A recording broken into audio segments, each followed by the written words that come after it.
వాళ్ళిద్దరినీ పోగొట్టుకుని ఇంట్లో ఒంటరిగా నరకం అనుభవించాను. పాపం మహిమ కూడా అందరినీ పోగొట్టుకుని ఇంట్లో ఒంటరిగా బతుకుతుంది కదా. నాకంటూ ఏ కోరికలు లేవు. కనీసం నాన్నిచ్చిన మాట నన్ను నిలబెడదామని 11వ రోజు పెద్ద కర్మ జరగగానే 12వ రోజు పెళ్లి చూపులకి వెళ్ళాను. ప్రతిరోజు నన్ను చూడగానే స్టార్ట్ అయిపోయి నా బైకు ఆ రోజు ఎంతసేపటికి స్టార్ట్ అవ్వలేదు. ఆ ఇంటికి వెళ్ళొద్దు అని చెప్పడానికి నా బైక్ నాకు ఇచ్చిన ఫస్ట్ క్లూ. మరి మీకు అర్థమైందా? హార్ట్లో ఎమోషన్ ఎక్కువైనప్పుడు బ్రెయిన్లో లాజిక్ తగ్గిపోద్ది. ఏ రేంజ్కి పడిపోద్దంటే నరకం తలుపులు మూసున్నప్పుడు తెరుచుకోకూడదని ప్రార్థించాలి, తెరుచుకునేదాకా వెయిట్ చేయాలి. కానీ కాలింగ్ బెల్లు కొట్టి మరీ లోపలికి వెళ్ళే రేంజ్కి పడిపోద్ది మాస్టర్.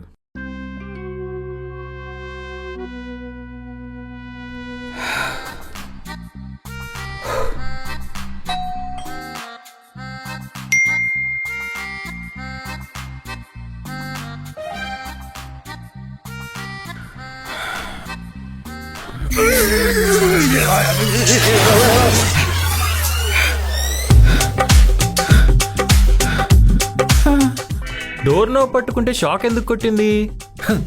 ఇక్కడ నుంచి పారిపో అని కొద్దో గొప్ప మిగిలిన నా అదృష్టం నాకు ఇచ్చిన సెకండ్ క్లూ అది. అప్పటికైనా అర్థమైందా? శనీశ్వరుడు నెత్తి మీద సాగర సంగమం చేస్తున్నప్పుడు అదృష్టం చేసిన హెచ్చరికలు అర్థం కావు. ఆ తర్వాత ఏం జరిగింది? మరణం వైపు, మానసిక క్షోభ వైపు నా ప్రయాణం సాగింది.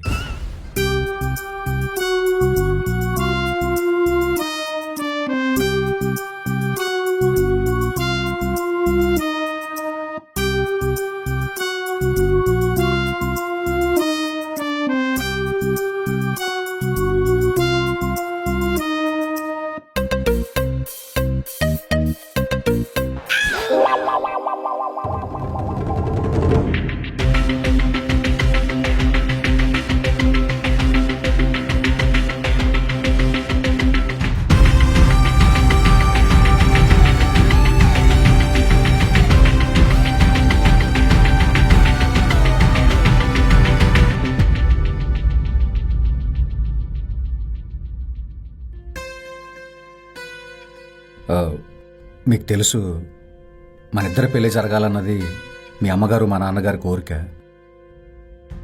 కానీ నేను సత్య అనే అమ్మాయిని ప్రేమించానండి.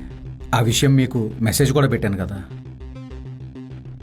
తను రీసెంట్గా చనిపోయింది. మా నాన్నగారి కోరిక మేరకే నేను ఈ పెళ్లి చేసుకోవాలనుకుంటున్నాను.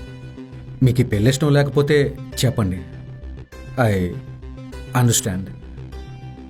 మీకు ఈ పెళ్ళి ఇష్టమేనా?